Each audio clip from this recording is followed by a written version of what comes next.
Friends, ಇವತ್ತು ನಾವು consolidated financial statement IND-AS 110ನ ಒಂದು ಕ್ವಶನ್ ಪೇಪರ್ ಪ್ರಾಬ್ಲಮ್ ನ ಇಲ್ಲಿ ಸಾಲ್ವ್ ಮಾಡ್ತಾ ಇದೀವಿ. ಇದರಲ್ಲಿ ನಾನ್ ಕಂಟ್ರೋಲಿಂಗ್ ಇಂಟ್ರೆಸ್ಟ್ ಕ್ಯಾಲ್ಕುಲೇಷನ್ ಮತ್ತೆ goodwill or capital reserve calculation ಹೇಗ್ ಮಾಡೋದು ಅನ್ನೋದಕ್ಕೆ ಒಂದು ಈಸಿ ಮೆಥಡ್ ಅಲ್ಲಿ ಸೊಲ್ಯೂಷನ್ ಹೇಗ್ ಮಾಡಬಹುದು ಅನ್ನೋದಕ್ಕೆ ಇಲ್ಲೊಂದು ಪ್ರಾಬ್ಲಮ್ ನಾವು ತಗೊಂಡಿದೀವಿ.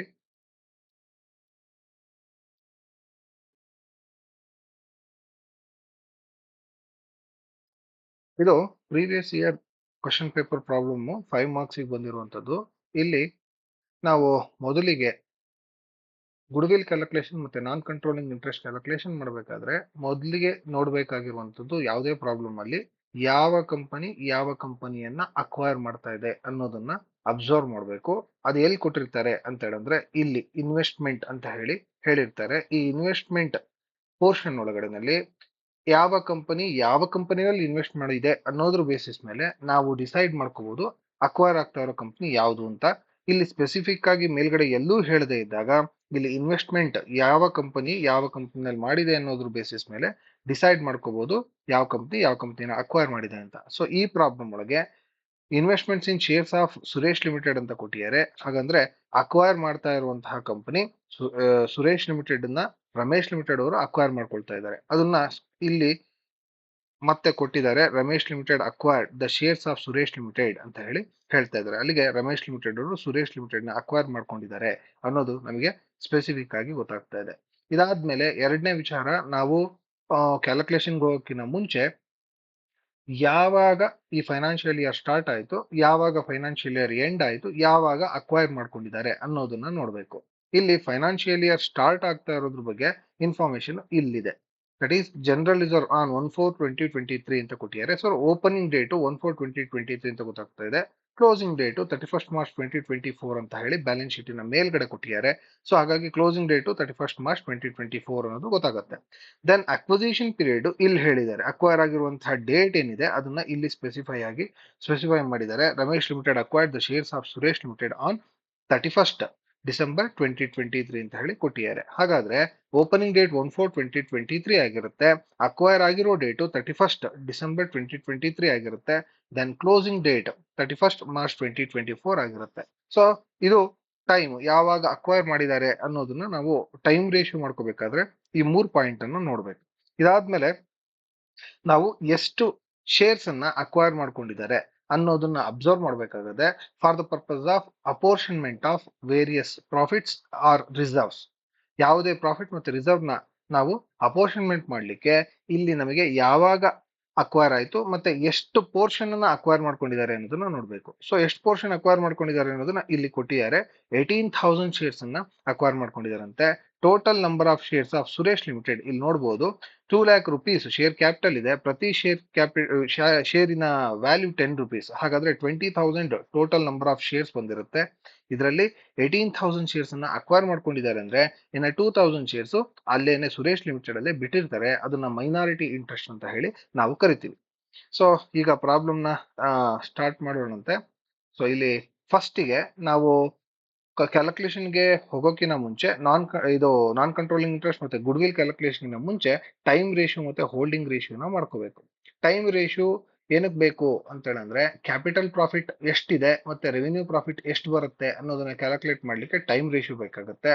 ಹೋಲ್ಡಿಂಗ್ ರೇಷಿಯೋ ನಾವು ಟೋಟಲ್ ಬಂದಿರುವಂತಹ ಪ್ರಾಫಿಟ್, ಅದು ಕ್ಯಾಪಿಟಲ್ ಪ್ರಾಫಿಟ್ ಆಗಿರ್ಲಿ ಅಥವಾ ರೆವಿನ್ಯೂ ಪ್ರಾಫಿಟ್ ಆಗಿರ್ಲಿ, ಅದರಲ್ಲಿ ಹೋಲ್ಡಿಂಗ್ ಕಂಪನಿ ಶೇರ್ ಎಷ್ಟು ಮತ್ತೆ ಮೈನಾರಿಟಿ ಶೇರ್ ಹೋಲ್ಡರ್ಸ್ ಪೋರ್ಷನ್ ಎಷ್ಟು ಅನ್ನೋದನ್ನ ತಿಳ್ಕೊಳ್ಳೋದಕ್ಕೆ ಹೋಲ್ಡಿಂಗ್ ಕಂಪನಿ ಶೇರು ಮತ್ತೆ ಮೈನಾರಿಟಿ ಶೇರ್ ಹೋಲ್ಡರ್ ಪೋರ್ಷನ್ ತಿಳ್ಕೊಳ್ಳೋದಕ್ಕೋಸ್ಕರ ಹೋಲ್ಡಿಂಗ್ ರೇಷಿಯೋನ ನಾವು ಮಾಡ್ಕೊಳ್ತೀವಿ. ಸೊ ಮೊದಲಿಗೆ ಟೈಮ್ ರೇಷಿಯೋ ಮಾಡ್ಕೋಬೇಕು.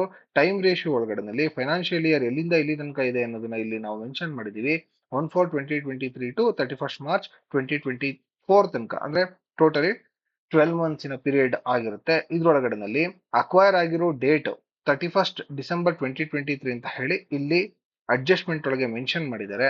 ಸೊ 31st December 2023 ನಲ್ಲಿ ಅಕ್ವೈರ್ ಆಗಿದೆ ಅಂತ ಹೇಳಿದ್ರೆ ಅಲ್ಲಿಂದ ಹಿಂದಿನ ದಿನ ಅಂದ್ರೆ 1st April 2023 to 31st December 2023 ತನಕ ಆಗುವಂತಹ 9 months ಪೀರಿಯಡ್ ಏನಿದೆ ಇದು ಪ್ರೀ ಅಕ್ವಿಸಿಷನ್ ಪೀರಿಯಡ್ ಆಗಿರುತ್ತೆ. ಇಲ್ಲಿ ಬಂದಿರುವಂತಹ ಎಲ್ಲ ಪ್ರಾಫಿಟ್ ನ ಕ್ಯಾಪಿಟಲ್ ಪ್ರಾಫಿಟ್ ಅಂತ ಹೇಳಿ ಕನ್ಸಿಡರ್ ಮಾಡ್ಕೋಬೇಕು. ಈ ಟೈಮ್ ಫ್ರೇಮ್ ಅಲ್ಲಿ ಬಂದಿರುವಂತಹ ಎಲ್ಲ ಪ್ರಾಫಿಟ್ ಮತ್ತೆ ರಿಸರ್ವ್ ನ ನಾವು ಕ್ಯಾಪಿಟಲ್ ಪ್ರಾಫಿಟ್ ಅಂತ ಕನ್ಸಿಡರ್ ಮಾಡ್ತೀವಿ. ಸೊ ಇದು ಪ್ರೀ ಅಕ್ವಿಸಿಷನ್ ಪೀರಿಯಡ್ ಅಂತ ಹೇಳಿ ಕರೆಸ್ಕೊಳ್ಳುತ್ತೆ. ಇನ್ನ ಎರಡನೇದಾಗಿ 31st December 2023 ಇಂದ 31st March 2024 ತನಕ ಇರುವಂತಹ 3 months ಪೀರಿಯಡ್ ಏನಿದೆ ಇದು ಪೋಸ್ಟ್ ಅಕ್ವಿಸಿಷನ್ ಪೀರಿಯಡ್ ಅಂತ ಹೇಳಿ ಕರೆಸ್ಕೊಳ್ಳುತ್ತೆ. ಅಂದ್ರೆ ಅಕ್ವೈರ್ ಆಗಿರುವ ಮುಂದಿನ ದಿನಗಳು. ಇಲ್ಲಿ ಬರುವಂತಹ ಎಲ್ಲ ಪ್ರಾಫಿಟ್, ಈ ಟೈಮ್ ಫ್ರೇಮ್ ಅಲ್ಲಿ ಬರುವಂತಹ ಎಲ್ಲ ಪ್ರಾಫಿಟ್ ಮತ್ತೆ ರಿಸರ್ವ್ ನ ನಾವು ರೆವಿನ್ಯೂ ಪ್ರಾಫಿಟ್ ಅಂತ ಹೇಳಿ ತಗೋಬೇಕು. ಸೊ ಅಲ್ಲಿಗೆ ನಮಗೆ ಇವಾಗ ಟೈಮ್ ರೇಷಿಯೋ ಗೊತ್ತಾಗ್ತಾ ಇದೆ. ದಟ್ ಈಸ್ 9 months ಇಷ್ಟು 3 months. ಇದನ್ನ ಸಿಂಪ್ಲಿಫೈ ಮಾಡಿ ಬರೆಯೋದಾದ್ರೆ 3:1 ಅಂತ ಬರೀಬಹುದು. 3 3s are 9, 3 1s are 3. So 3:1 ಅಂತ ಬರೀಬಹುದು. ನಾವು ಕ್ಯಾಲ್ಕುಲೇಷನ್ ಮಾಡಬೇಕಾದ್ರೆ ಈ ರೀತಿಯಾಗಿ ಕ್ಯಾಲ್ಕುಲೇಷನ್ಗೆ ಯೂಸ್ ಮಾಡ್ಕೊಳ್ತೀವಿ. 3/4:1/4 ಅಂತ. ಸೊ ಇಲ್ಲಿಗೆ ಟೈಮ್ ರೇಷಿಯೋ ಆಯ್ತು. ನೆಕ್ಸ್ಟ್ ನಾವು ಹೋಲ್ಡಿಂಗ್ ರೇಷಿಯೋ ಕ್ಯಾಲ್ಕುಲೇಟ್ ಮಾಡಬೇಕು ಅಂತ ಹೇಳಿದ್ರೆ ಮೊದಲಿಗೆ ಎಷ್ಟು ಶೇರ್ಸ್ ಅಕ್ವೈರ್ ಆಗಿದೆ, ರಮೇಶ್ ಲಿಮಿಟೆಡ್ ಅವರು ಸುರೇಶ್ ಲಿಮಿಟೆಡ್ ನ ಎಷ್ಟು ಶೇರ್ಸ್ ಅನ್ನ ಅಕ್ವೈರ್ ಮಾಡ್ಕೊಂಡಿದ್ದಾರೆ ಅನ್ನೋದ್ರ ಬೇಸಿಸ್ ಮೇಲೆ ಹೋಲ್ಡಿಂಗ್ ರೇಷಿಯೋನ ಮಾಡ್ಕೊಳ್ತೀವಿ. ಇಲ್ಲಿ ಟೋಟಲ್ ನಂಬರ್ ಆಫ್ ಶೇರ್ಸ್ ಇರೋದು ಇಲ್ಲಿ ಬ್ಯಾಲೆನ್ಸ್ ಶೀಟ್ ನಲ್ಲಿ ನಿಮಗೆ ಗೊತ್ತಾಗ್ತಾ ಇದೆ 20,000 ಶೇರ್ಸ್ ಇದೆ. 2 lakh ಶೇರ್ ಕ್ಯಾಪಿಟಲ್, ಪ್ರತಿ ಶೇರಿನ ಪ್ರೈಸ್ 10 rupees ಇದೆ. ಅಲ್ಲಿಗೆ 20,000 ಶೇರ್ಸ್ ಇದೆ. ರಮೇಶ್ ಲಿಮಿಟೆಡ್ ಅಕ್ವೈರ್ ಮಾಡ್ಕೊಂಡಿರೋದು ಇಲ್ಲಿ ಕೊಟ್ಟಿದ್ದಾರೆ ಅಸೆಟ್ ಸೈಡ್ ಅಲ್ಲಿ 18,000 ಶೇರ್ಸ್ ಅಂತ ಹೇಳಿ. ಸೊ ಅಲ್ಲಿಗೆ ಅಕ್ವೈರ್ ಆಗಿರುವಂತದ್ದು 18,000 ಶೇರ್ಸ್. ಹಾಗಿದ್ರೆ ರಿಮೈನಿಂಗ್ 2,000 ಶೇರ್ಸ್ ಏನಿದೆ ಅದು ಮೈನಾರಿಟಿ ಶೇರ್ಸ್ ಆಗಿರುತ್ತೆ ಅಥವಾ ಪಬ್ಲಿಕ್ ಶೇರ್ಸ್ ಆಗಿರುತ್ತೆ. ಸೊ ಈಗ ನಾವು ಹಾಗಿದ್ರೆ ಹೋಲ್ಡಿಂಗ್ ರೇಷಿಯೋ ಎಷ್ಟು ಅಂತ ಹೇಳಿ ಈಸಿಯಾಗಿ ಹೇಳ್ಬೋದು. ದಟ್ ಈಸ್ 18,000 ಶೇರ್ಸ್ ಇಷ್ಟು 2,000 ಶೇರ್ಸ್ ಅಥವಾ 18:2 ಅಂತ ಹೇಳಿ ಬರಿಬಹುದು. 18:2 ನ 2 ಇಂದ ಡಿವೈಡ್ ಮಾಡಿದ್ರೆ 2 9s are 18 and 2 1s are 2. So 9:1 ಅಂತ ಬರುತ್ತೆ. ಇದನ್ನ ನಾವು ಕ್ಯಾಲ್ಕುಲೇಷನ್ ಪರ್ಪಸ್ಗೆ ಈ ರೀತಿಯಾಗಿ ಬರಿತೀವಿ 9/10 ಇಷ್ಟು 1/10 ಅಂತ ಹೇಳಿ. ಸೊ ನೆಕ್ಸ್ಟ್ ನಾವು ನಾನ್ ಕಂಟ್ರೋಲಿಂಗ್ ಇಂಟ್ರೆಸ್ಟ್ ಮತ್ತೆ goodwill or capital reserve calculation ಹೇಗೆ ಮಾಡೋದು ಅನ್ನೋದಕ್ಕೆ ಇಲ್ಲಿ ಸಿಂಪಲ್ ಮೆಥಡ್ ಒಂದನ್ನ ಕೊಟ್ಟಿದ್ದೀವಿ. ಇಲ್ಲಿ ಫಸ್ಟ್ ಅಮೌಂಟ್ ಕಾಲಮ್ ಅಲ್ಲಿ ಬರುವಂತಹ ಪ್ರತಿಯೊಂದು ವ್ಯಾಲ್ಯೂಸ್ ಏನಿದೆ ಅದು ಹೋಲ್ಡಿಂಗ್ ಕಂಪನಿಯ ಪೋರ್ಷನ್ ಆಗಿರುತ್ತೆ. ಸೆಕೆಂಡ್ ಅಮೌಂಟ್ ಕಾಲಮ್ ಅಲ್ಲಿ ಬರುವಂತಹ ಪ್ರತಿಯೊಂದು ವ್ಯಾಲ್ಯೂಸ್ ಅದು ನಾನ್ ಕಂಟ್ರೋಲಿಂಗ್ ಇಂಟ್ರೆಸ್ಟ್ ಅಥವಾ ಮೈನಾರಿಟಿ ಇಂಟ್ರೆಸ್ಟ್ ಅಂತ ಹೇಳಿ ಕರೆಸ್ಕೊಳ್ಳುತ್ತೆ. ಸೊ ಮೊದಲಿಗೆ ಶೇರ್ ಕ್ಯಾಪಿಟಲ್ ನ ನಾವು ತಗೋಬೇಕು. ಶೇರ್ ಕ್ಯಾಪಿಟಲ್ ನಾವಿಲ್ಲಿ ಎಲ್ಲಾ ಸುರೇಶ್ ಲಿಮಿಟೆಡ್ ನ ಪ್ರಾಫಿಟ್ ಮತ್ತೆ ಶೇರ್ ಕ್ಯಾಪಿಟಲ್ ನ ನೋಡ್ತಾ ಹೋಗ್ಬೇಕು. ರಿಸರ್ವ್ಸ್, ಪ್ರಾಫಿಟ್ ಮತ್ತೆ ಶೇರ್ ಕ್ಯಾಪಿಟಲ್ ನ ನೋಡ್ತಾ ಹೋಗ್ಬೇಕಾಗತ್ತೆ. ಸುರೇಶ್ ಲಿಮಿಟೆಡ್ ಅಲ್ಲಿ ಟೋಟಲ್ ನಂಬರ್ ಆಫ್ ಶೇರ್ಸ್ ಇರೋದು 20,000. ಪ್ರತಿ ಶೇರ್ ನ ವ್ಯಾಲ್ಯೂ 10 rupees ಅಂದ್ರೆ 2 lakh rupees total share capital ಇದೆ. ಈ total 2 lakh rupees share capital ಅಲ್ಲಿ ಇಲ್ಲಿ 1,80,000 ಶೇರ್ಸ್ ಏನಿದೆ ಆ 1,80,000 ಶೇರ್ ಕ್ಯಾಪಿಟಲ್ ಹೋಲ್ಡಿಂಗ್ ಕಂಪನಿಗೆ ಸಂಬಂಧಪಡುತ್ತೆ. ಇನ್ನ ರಿಮೈನಿಂಗ್ 2 ಲಕ್ಷದಲ್ಲಿ 1,80,000 ಹೋಲ್ಡಿಂಗ್ ಕಂಪನಿಗೆ ಹೋಯ್ತು ಅಂತಂದ್ರೆ ಇನ್ನು ಉಳಿದಿರೋದು 20,000 ಏನಿದೆ ಅದು ನಾನ್ ಕಂಟ್ರೋಲಿಂಗ್ ಇಂಟ್ರೆಸ್ಟ್ ಅಂತ ಹೇಳಿ ಇಲ್ಲಿ ಎಂಟ್ರಿ ಮಾಡ್ತೀವಿ. ನಾನ್ ಕಂಟ್ರೋಲಿಂಗ್ ಇಂಟ್ರೆಸ್ಟ್ ಕಾಲಮ್ ಅಲ್ಲಿ ಬರೀತೀವಿ. ಇದಾದ್ಮೇಲೆ ಕ್ಯಾಪಿಟಲ್ ಪ್ರಾಫಿಟ್ ಮತ್ತೆ ರೆವಿನ್ಯೂ ಪ್ರಾಫಿಟ್ ಪೋರ್ಷನ್ ಗಳನ್ನ ನಾವಿಲ್ಲಿ ಈ ಶೇರ್ ಕ್ಯಾಪಿಟಲ್ ಗೆ ಆಡ್ ಮಾಡ್ಬೇಕಾಗತ್ತೆ. ಸೊ ಕ್ಯಾಪಿಟಲ್ ಪ್ರಾಫಿಟ್ ಅಂದ್ರೆ ಆಲ್ರೆಡಿ ಗೊತ್ತಿದೆ, ಯಾವ profit with in acquisition period ಒಳಗಡೆನಲ್ಲಿ ಬರುತ್ತೆ ಅದು ಕ್ಯಾಪಿಟಲ್ ಪ್ರಾಫಿಟ್ ಆಗಿರುತ್ತೆ. ಸೊ ಈ ಪ್ರಾಬ್ಲಮ್ ಒಳಗೆ ಮೊದಲನೇದಾಗಿ ರೆವಿನ್ಯೂ ರಿಸರ್ವ್ ಇಲ್ಲಿ ನಾವು ನೋಡಬಹುದು. ಜನರಲ್ ರಿಸರ್ವ್ ಇದೆ. ಜನರಲ್ ರಿಸರ್ವ್ 1/4/2023 ನಲ್ಲಿ ಸುರೇಶ್ ಲಿಮಿಟೆಡ್ ಅಲ್ಲಿ 40,000 ಇದೆ. ಸುರೇಶ್ ಲಿಮಿಟೆಡ್ ಅಲ್ಲಿರುವಂತಹ 40,000 ಏನಿದೆ ಅದು 1/4/2023 ಅಂದ್ರೆ ಓಪನಿಂಗ್ ಡೇಟ್ ಅಲ್ಲಿ ಇದೆ ಅಂದ್ರೆ ಅದು ಪ್ರೀವಿಯಸ್ ಇಯರ್ ನಲ್ಲೇ ಬಂದಿರುವಂತಹ ಜನರಲ್ ರಿಸರ್ವ್. ಹಾಗಾಗಿ ಇದನ್ನ ನಾವು ಕಂಪ್ಲೀಟ್ ಆಗಿ ಪ್ರೀ ಅಕ್ವಿಸಿಷನ್ ಪೀರಿಯಡ್ ರಿಸರ್ವ್ ಅಂತ ಕರಿತೀವಿ. ಆ ಪ್ರೀ ಅಕ್ವಿಸಿಷನ್ ಪೀರಿಯಡ್ ರಿಸರ್ವ್ ನ ಕ್ಯಾಪಿಟಲ್ ಪ್ರಾಫಿಟ್ ಕಡೆನಲ್ಲಿ ತಗೋಬೇಕಾಗತ್ತೆ. ಸೊ 40,000 rupees ಅನ್ನ ನಾವಿವಾಗ ಹೋಲ್ಡಿಂಗ್ ರೇಷಿಯೋ ಬೇಸಿಸ್ ಮೇಲೆ ಎರಡು ಹೋಲ್ಡಿಂಗ್ ಕಂಪನಿಗೆ ಮತ್ತೆ ಮೈನಾರಿಟಿ ಇಂಟ್ರೆಸ್ಟ್ ಗೆ ಶೇರ್ ಮಾಡಬೇಕು. ಸೊ 40,000 into 9/10 and 1/10 ಅಲ್ಲಿಗೆ 36,000 ಮತ್ತೆ 4,000 rupees ಬರುತ್ತೆ. ಇದಾದ್ಮೇಲೆ next profit and loss account ನ ನಾವು ಚೆಕ್ ಮಾಡಿದಾಗ ಇಲ್ಲಿ ಅಡ್ಜಸ್ಟ್ಮೆಂಟ್ ಕೊಟ್ಟಿದ್ದಾರೆ. ಈ ಅಡ್ಜಸ್ಟ್ಮೆಂಟ್ ಅಲ್ಲಿ ಏನ್ ಹೇಳ್ತಾ ಇದ್ದಾರೆ ಅಂತ ಹೇಳಿದ್ರೆ profit and loss account of Suresh limited shows a profit of ₹30,000 on 1/4/2023 ಅಂತ ಕೊಟ್ಟಿದ್ದಾರೆ. ಅಂದ್ರೆ 1/4/2023 ಅನ್ನೋದು opening date, that is the pre acquisition period. ಅವತ್ತಿನ ದಿನಕ್ಕೆ ಲಾಸ್ಟ್ ಇಯರ್ ನ ಪ್ರಾಫಿಟ್ 30,000 rupees ಓಪನಿಂಗ್ ಬ್ಯಾಲೆನ್ಸ್ ಆಗಿ ಬಂದಿರುತ್ತೆ ಈ ವರ್ಷಕ್ಕೆ. ಸೊ ಕರೆಂಟ್ ಇಯರ್ ನಲ್ಲಿ ಓಪನಿಂಗ್ ಬ್ಯಾಲೆನ್ಸ್ 30,000 ಏನ್ ಬಂದಿದೆ ಅದು ಪ್ರೀವಿಯಸ್ ಇಯರ್ ಪ್ರಾಫಿಟ್ ಆಗಿರೋದ್ರಿಂದ ಅದನ್ನ ಪ್ರೀ ಅಕ್ವಿಸಿಷನ್ ಪೀರಿಯಡ್ ಅಂತ ಪೀರಿಯಡ್ ಪ್ರಾಫಿಟ್ ಅಂತ ಹೇಳಿ ಕ್ಯಾಪಿಟಲ್ ಪ್ರಾಫಿಟ್ ಕ್ಯಾಲ್ಕುಲೇಷನ್ ಕಡೆನಲ್ಲಿ ತಗೋಬೇಕಾಗತ್ತೆ. ಇಲ್ಲಿದೆ ಅದು.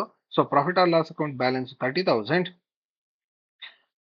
ಆ 30,000 rupees complete pre acquisition period profit ಆಗಿರೋದ್ರಿಂದ ಅದನ್ನ ನಾವಿವಾಗ ಹೋಲ್ಡಿಂಗ್ ಕಂಪನಿಗೆ ಮತ್ತೆ ಮೈನಾರಿಟಿ ಶೇರ್ ಹೋಲ್ಡರ್ಸ್ ಗಳಿಗೆ ಶೇರ್ ಮಾಡ್ತಾ ಇದ್ವಿ by using holding ratio that is 9:1. 27,000 ಮತ್ತೆ 3,000 ರುಪೀಸ್ ಬರುತ್ತೆ. ಇದಾದ್ಮೇಲೆ ಟೋಟಲ್ ಪ್ರಾಫಿಟ್ ಸುರೇಶ್ ಲಿಮಿಟೆಡ್ ಅಲ್ಲಿ ಇರುವಂತದ್ದು 80,000. ಅದರಲ್ಲಿ 30,000 ಪ್ರೀವಿಯಸ್ ಇಯರ್ ನ ಪ್ರಾಫಿಟ್ ಅಂತ ಹೇಳಿದ್ರೆ ಉಳಿಯುವಂತಹ 50,000 ಏನಿದೆ ಅದು ಕರೆಂಟ್ ಇಯರ್ ನಲ್ಲಿ ಬಂದಿರುವಂತಹ ಪ್ರಾಫಿಟ್ ಆಗಿರುತ್ತೆ. ಸೊ 50,000 ಕರೆಂಟ್ ಇಯರ್ ನಲ್ಲಿ ಬಂದಿರುವಂತಹ ಪ್ರಾಫಿಟ್ ಆಗಿದೆ ಅಂತ ಹೇಳಿದ್ರೆ ಟೋಟಲಿ 12 ಮಂತ್ಸ್ ಗೆ ಕಂಪ್ಲೀಟ್ ಪ್ರಾಫಿಟ್ 50,000 ರುಪೀಸ್ ಬಂದಿರುತ್ತೆ. ಸೊ 12 ಮಂತ್ಸ್ ಇಲ್ಲಿ 9 ಮಂತ್ಸ್ ಪ್ರೀ ಅಕ್ವಿಸಿಷನ್ ಪೀರಿಯಡ್ ಇದೆ, ಅದು ಕ್ಯಾಪಿಟಲ್ ಪ್ರಾಫಿಟ್ ಪೋರ್ಷನ್ ಗೆ ಹೋಗ್ಬೇಕು. ಇನ್ನ 3 ಮಂತ್ಸ್ ಏನಿದೆ ಅದು ರೆವಿನ್ಯೂ ಪ್ರಾಫಿಟ್ ಪೋರ್ಷನ್ ಗೆ ಹೋಗ್ಬೇಕು. ಸೊ ಹಾಗಾಗಿ 50,000 ಒಳಗೆ ನಾವು 9 ಮಂತ್ಸಿನ ಪ್ರಾಫಿಟ್ ದಟ್ ಈಸ್ 3/4 ಪೋರ್ಷನ್ ಏನಿದೆ ಇದನ್ನ ನಾವು ಕ್ಯಾಪಿಟಲ್ ಪ್ರಾಫಿಟ್ ಅಂತ ಹೇಳಿ ಕನ್ಸಿಡರ್ ಮಾಡ್ತಾ ಇದೀವಿ. ಅದು 37,500 ರುಪೀಸ್ ಬರುತ್ತೆ. ಅದನ್ನು ಕೂಡ ನಾವು ಹೋಲ್ಡಿಂಗ್ ಕಂಪನಿಗೆ ಮತ್ತೆ ನಾನ್ ಕಂಟ್ರೋಲಿಂಗ್ ಇಂಟ್ರೆಸ್ಟ್ ಗೆ ಇಲ್ಲಿ ಶೇರ್ ಮಾಡಿದೀವಿ. 33,750 ಮತ್ತೆ 3,750 ಬರ್ತಾ ಇದೆ. ಇನ್ನ 50,000 ಒಳಗೆ 37,500 ಪ್ರೀ ಅಕ್ವಿಸಿಷನ್ ಪೀರಿಯಡ್ ಪ್ರಾಫಿಟ್ ಆಯ್ತು ಅಂತ ಹೇಳಿದ್ರೆ ಇನ್ನು ಉಳಿಯೋ 12,500 ಪೋಸ್ಟ್ ಅಕ್ವಿಸಿಷನ್ ಪೀರಿಯಡ್ ಪ್ರಾಫಿಟ್ ಆಗುತ್ತೆ. ಆ ಪೋಸ್ಟ್ ಅಕ್ವಿಸಿಷನ್ ಪೀರಿಯಡ್ ಪ್ರಾಫಿಟ್ ನ ರೆವಿನ್ಯೂ ಪ್ರಾಫಿಟ್ ಅಂತ ಹೇಳಿ ತಗೋಬೇಕು. ರೆವಿನ್ಯೂ ಪ್ರಾಫಿಟ್ ಕಡೆನಲ್ಲಿ ಕ್ಯಾಲ್ಕುಲೇಷನ್ ತಗೋಬೇಕು. ಸೊ ಟೋಟಲ್ 50,000 ಒಳಗೆ 1 ಪೋರ್ಷನ್ ಏನಿದೆ ಅಂದ್ರೆ 3 ಮಂತ್ಸ್ ಪೋರ್ಷನ್ ಏನಿದೆ ಅದು ರೆವಿನ್ಯೂ ಪ್ರಾಫಿಟ್ ಕಡೆ ಬರುತ್ತೆ. That is 12,500 rupees. ಈ 12,500 ರುಪೀಸ್ ನ ಕೂಡ ಹೋಲ್ಡಿಂಗ್ ರೇಷಿಯೋ ಬೇಸಿಸ್ ಮೇಲೆ ಶೇರ್ ಮಾಡಬೇಕು. ಬಟ್ ಇಲ್ಲಿ ಹೋಲ್ಡಿಂಗ್ ರೇಷಿಯೋ ಜೊತೆ ಯೂಸ್ ಮಾಡ್ಕೊಂಡು ಶೇರ್ ಮಾಡಬೇಕಾದ್ರೆ ಓನ್ಲಿ ಮೈನಾರಿಟಿ ಶೇರ್ ಹೋಲ್ಡರ್ ಅಥವಾ ನಾನ್ ಕಂಟ್ರೋಲಿಂಗ್ ಇಂಟ್ರೆಸ್ಟ್ ಪೋರ್ಷನ್ ಏನಿದೆ ಅದು ಮಾತ್ರನೇ ಇಲ್ಲಿ ನಾವು ಬರಿಬೇಕಾಗತ್ತೆ.